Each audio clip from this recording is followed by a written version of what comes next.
things just got super real. In a sudden and ruthless move, Wells Fargo has abandoned parts of the U.S. mortgage market, causing a wave of job losses. The bank has axed hundreds of mortgage bankers, including top performers who recently basked in the glory of a luxurious getaway to Palm Springs. Although Wells Fargo is trying to soften the blow by offering severance packages and career guidance, the brutal reality is that many hardworking employees have been left without a job. The bank's cutthroat decision was driven by its goal to streamline and focus on a more targeted home lending business. A Wells Fargo spokesperson defended the layoffs, citing significant decreases in mortgage volume. Under CEO Charlie Scharf, Wells Fargo is abandoning its once dominant position in the U.S. mortgage market. The bank's new mission is to serve existing customers and minority communities rather than trying to dominate the American home loan market. The latest inflation report just came in, and American consumers are probably in for more pain in the future as the Fed drops the ball yet again. Great job, Fed Chair Jerome Powell. Consider this a warning to batten down the hatches and stock up on whatever you guys can, especially those who are on fixed income like Social Security and SNAP benefits. This also serves as a warning to stock market investors. It might be time to start looking at those defensive stocks, guys. We have further downside with the stock market, and I'm not talking about the very far distant future. I'm talking about the right here and right now, the near future. It all boils down to the Federal Reserve. Long story short, consider this a reality check.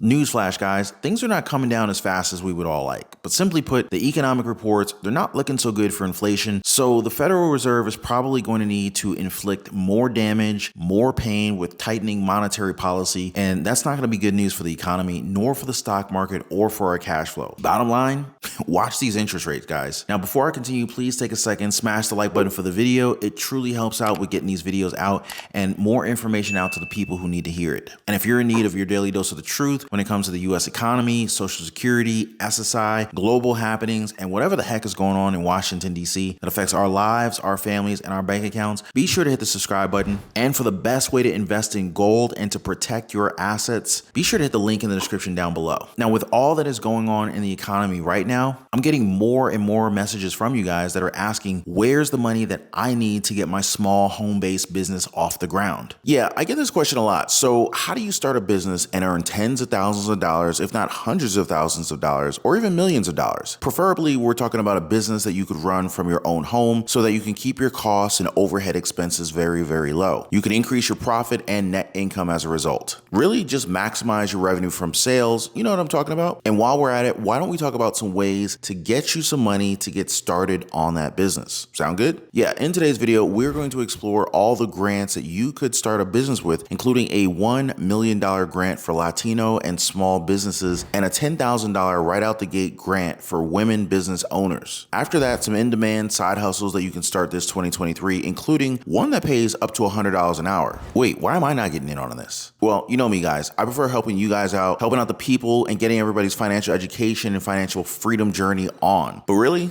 that is my reason for being here for you guys. But hey, why don't we help one another out? Tell us about your small business, and maybe our YouTube fam could maybe help you get the word out and even get some business. Drop a quick comment down below. What's your business? All right, so here's the first grant, a $1 million payout to Latino small businesses in San Francisco. Check this out. Okay, you know what? We do celebrate Latino heritage this morning, and we shine a light on one local organization really helping small businesses move forward. The nonprofit Latino Community Foundation out of San Francisco has announced a $1 million grant for 17 Latino-led organizations throughout the Bay Area and state who will send that money to Latino entrepreneurs to help grow their businesses and improve opportunities for other Latino men and Latino women in our community. Resources are not created equally. Talent and drive, a lot of us have that, but if we don't have the resources, if we don't have the systems that support our dreams, then they're left to the sidelines. And so me personally, my family immigrated here from Mexico with a lot of dreams, and we were able to climb that ladder or make our American dream happen. So for me, it's how do I use my privilege, my position to create those opportunities for others in our community. The Latino Community Foundation tells us they have invested $25 million into Latino businesses since 2016. You can help by logging on to latinocf.org.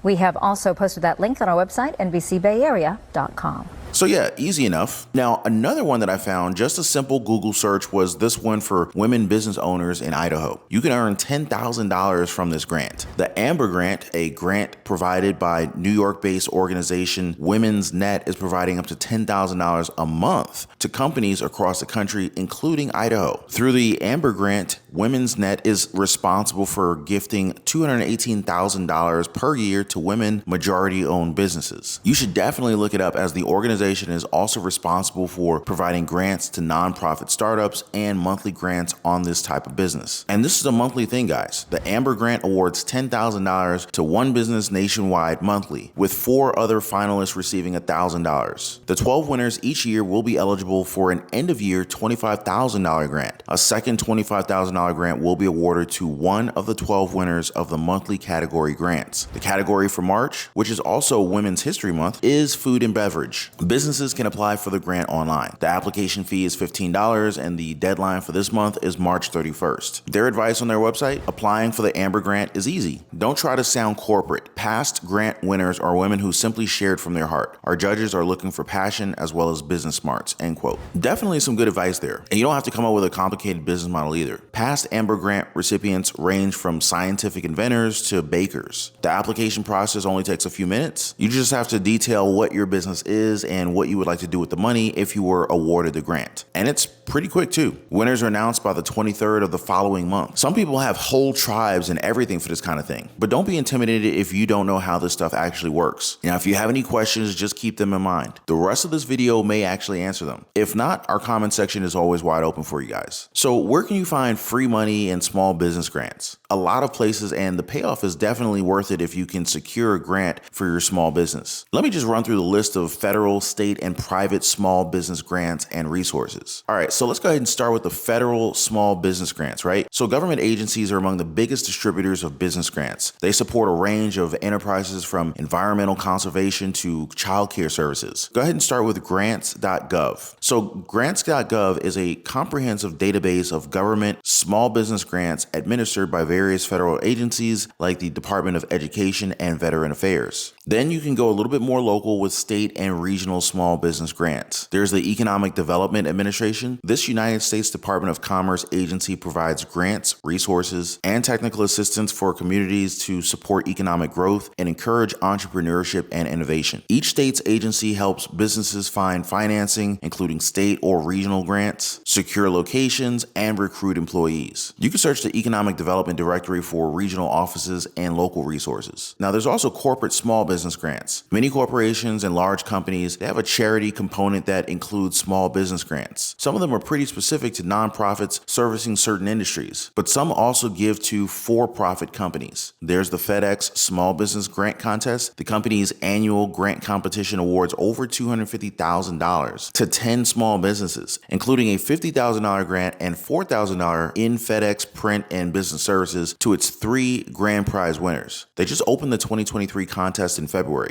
The contest is for U.S.-based for-profit businesses that have been operating at least 6 months with no more than 99 employees. Other companies that have this kind of grant competitions are National Association for the Self-Employed, Fast Break for Small Business from LegalZoom, the NBA, the WNBA, and the NBA G League, the Visa Everywhere Initiative, the Venmo Small Business Grant, and the Lenovo Evolve Small Grant. Now, if you're looking for startup business grants, there are also special programs for you like the InkFile's Fresh Start Business Grant that offers a grant of $2,500 to help new entrepreneurs cover startup costs. Now, to qualify, you must be planning to start a new business or grow an existing business. InkFile also offers a young entrepreneur grant for students interested in starting their own business. Hey, something for your kids maybe. Other programs that you can look up: the U.S. Chamber of Commerce Dream Big Awards, the Hello Alice Grant Program, and of course, the Amber Grant for Women. And just in case you didn't hear yet, there are small business grants coming from the C-19 relief. Some state and local governments are still running grant programs that are specific to C-19 relief. So for example, small businesses in New York can access free financing up to $50,000 through the New York State C-19 Pandemic Small Business Recovery Grant Program. In Sonoma County, California, micro businesses can apply for grants of up to $2,500 through the California Micro Business C-19 Relief Grant Program. You can visit your Secretary of State, Department of Economic Development, or other official government websites in your area to see the options that may be available for your business. I hear soap making is a pretty easy business to start. The challenge really is going to be the pretty high competition you'll be facing there. But hey, you don't have to dive into the deep end right away. You can just go ahead and start by dipping your toes through some side hustles. Side hustles are a pretty popular way for Americans to make some extra cash. Nearly 40% of Americans currently have a side hustle. So if you're considering picking up a side hustle for yourself and 2023 will be your year to start, some gigs may offer more opportunity than others. Business consultant experts recommend an entire group of burgeoning side hustles as the pandemic hangover side hustles. They're the gigs that people are now hiring for as a result of post-pandemic transitions, like taking care of a new puppy or returning to in-person events. So first, staffing an upcoming event. So live events are back, and many people hosting them will need help for days, weeks, possibly even months at a time as they're planning to execute.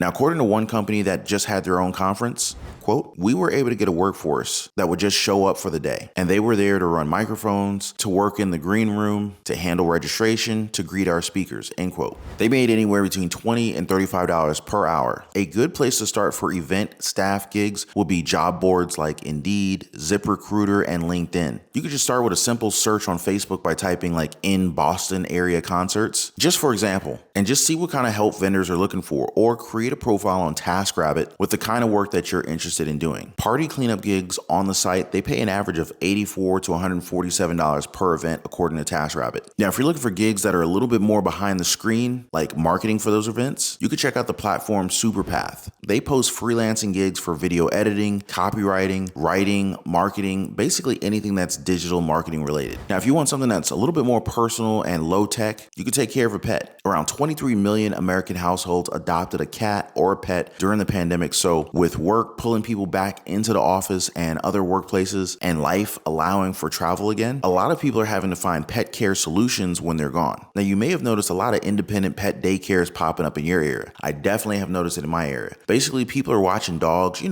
8 a.m. to 5 p.m. They have 6 or 7 dogs at their house for the day. In South Florida, people are paying anywhere from $23 to $35 per day to leave their dog at such a daycare. Now, let's just say you had 10 dogs at $35 a day. It's $350 a day. Now, if you don't have the capacity to open up your home to a pet, but could still spend a little bit of time with one during the day or give a local dog a walk, pet sitting on Rover, the Rover app, it's pretty lucrative. The site is geared toward dog and cat owners, and it offers services like drop-in visits and house sitting. Now, you have to remember to read the fine print. Some platforms take as much as 20% of your pay, so that could be pretty big. Now, if you want to work more with people, you could tutor in a subject matter that you know. In the wake of the pandemic, and for the first time in decades, reading and math scores dropped for 9-year-olds in the United States. So a lot of parents may be turning to after-school tutors in various subjects. Experts say that online tutoring is in huge demand right now, and it's just going to continue to grow as parents realize how much ground was actually lost with their kids not being in school every day.